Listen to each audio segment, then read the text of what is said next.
भारत के नक्शे पर पूर्वी हिस्से में देश की तीसरी सबसे बड़ी आबादी वाला राज्य हूं मैं। मेरा नाम बिहार है। आजकल चारों तरफ मेरी ही चर्चा हो रही है। वजह आप जानते हैं कि इसी साल बिहार में विधानसभा चुनाव है।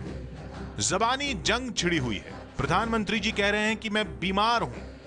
कोई व्यक्ति तंदुरुस्त है, बीमारी का नामो निशान नहीं है, बहुत अच्छी नींद आती है, बहुत अच्छा खाना खाता है, ढेर सारा काम कर सकता है। जो तंदुरुस्त है वो कभी डॉक्टर के पास जाएगा क्या? बीमारी के लिए जाएगा क्या? जो बीमार होगा वही डॉक्टर के पास जाएगा ना। जो बीमार नहीं है वो कभी डॉक्टर के पास नहीं जाएगा ना, नहीं जाएगा ना। भाइयों बहनों, मैं हैरान हूं। एक तरफ तो कहते हैं हम बीमार नहीं हैं, दूसरी तरफ कहते हैं हमें ये दो, हमें वो दो, हमें ये चाहिए।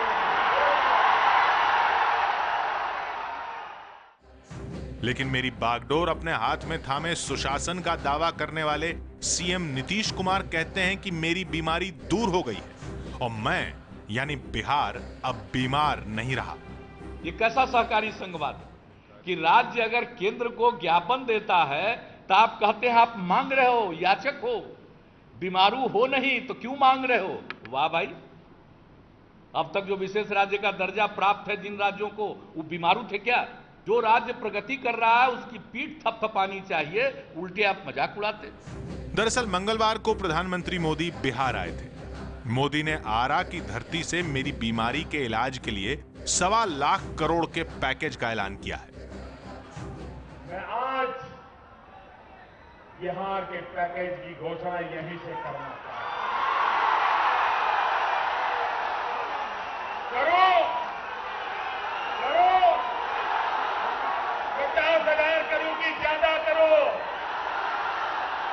60,000 करोड़ की ज्यादा करो, 70,000 करोड़ की ज्यादा करो, 75,000 करोड़ की ज्यादा करो, 80,000 करोड़ की ज्यादा करो, 90,000 करोड़ की ज्यादा करो।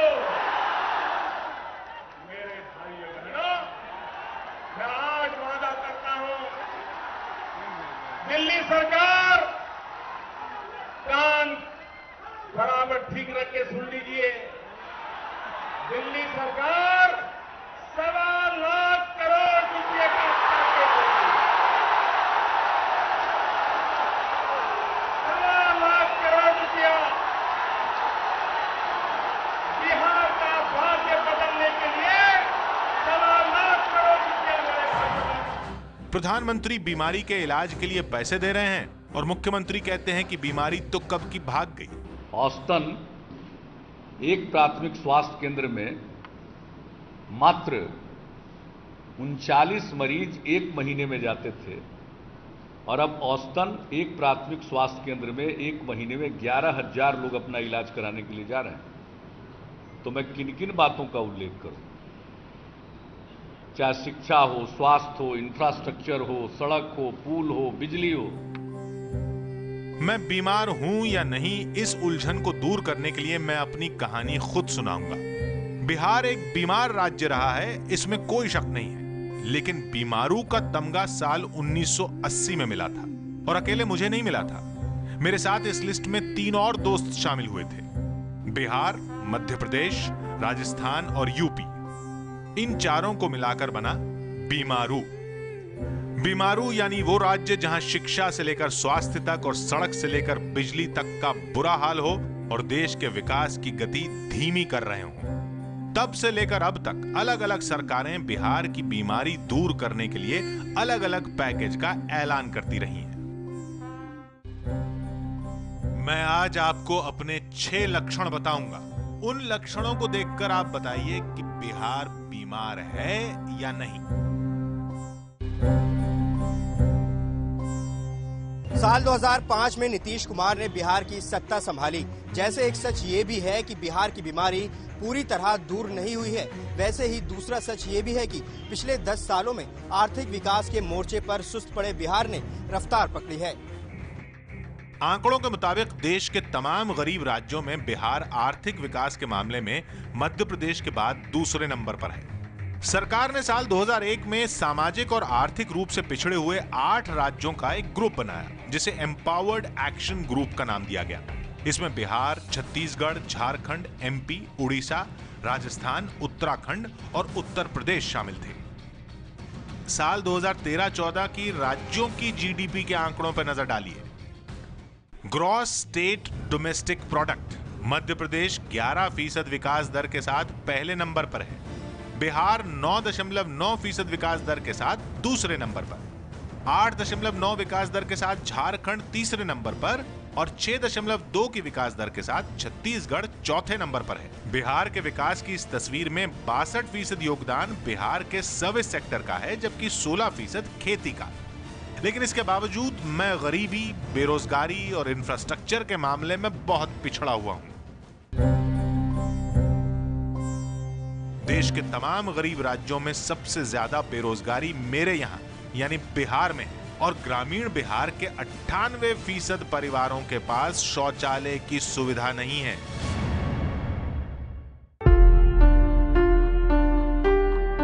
साल 2004-2005 में गांव में बसने वाले बिहार में बेरोजगारी की दर 1.5% थी। 2009-2010 में यह बढ़कर 2% हो गई। 2011-2012 में बेरोजगारी का यह आंकड़ा 3.2% तक पहुंच चुका है।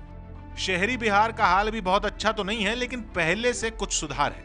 साल 2009-2010 में बिहार की शहरी आबादी में बेरोजगारी दर 7.3% थी, जो 2011-2012 में घटकर 5.6% हो चुकी है।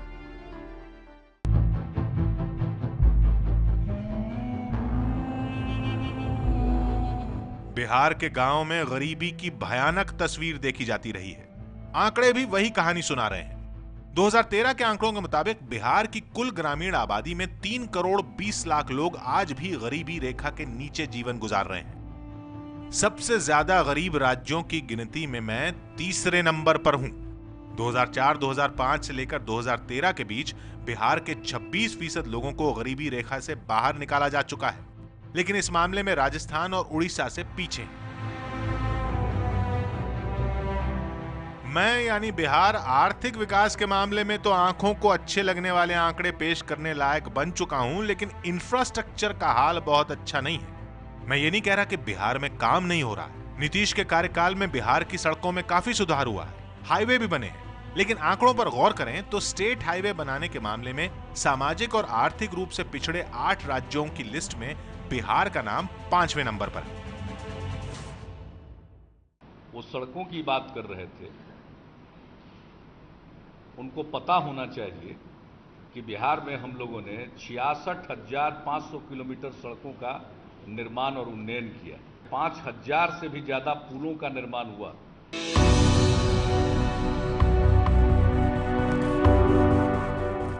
अब बिहार के बच्चों की शिक्षा के बारे में भी बात कर लेते हैं। देश में बिहार सबसे कम साक्षरता दर वाला राज्य है। 2011 जनगणना के आंकड़ों के मुताबिक बिहार की 64% आबादी साक्षर है। यह आंकड़ा हैरान करने वाला इसलिए है क्योंकि ये साक्षरता दर अफ्रीका के कांगो और सूडान जैसे गरीब देशों से भी कम है। मुश्किल यह है कि मेरे राज्य में सारे बच्चे स्कूल में एडमिशन भी नहीं लेते। सारी गलती बच्चों की भी नहीं है। मेरे हर स्कूल में शौचालय भी तो नहीं है। बिहार के 58% स्कूल में लड़कियों के लिए अलग से शौचालय ही नहीं है। पीने का पानी 88% स्कूलों में ही आता है। गरीब राज्यों में सबसे ज्यादा अपराध के मामले में भी बिहार दूसरे नंबर पर है। लेकिन मेरी सबसे बड़ी समस्या स्वास्थ्य में सुधार हुआ। बाल मृत्यु दर के आंकड़ों के मामले में बिहार की हालत एमपी, यूपी, राजस्थान और छत्तीसगढ़ से बेहतर है। बिहार में बाल मृत्यु दर 42 है, यानी 1000 बच्चों में 42 की मौत हो जाती है, जबकि मध्य प्रदेश में यह आंकड़ा 54 है। यह है मेरी गरीबी, बेरोजगारी, शिक्षा, अपराध और आर्थिक विकास के आंकड़े। मैं बीमार हूं या नहीं हूं, यह एक राजनीतिक लड़ाई है। मैंने बार बार कहा है कि काम हो रहा है और दिख भी रहा है, लेकिन बीमारी दूर हो गई ऐसा भी नहीं लगता।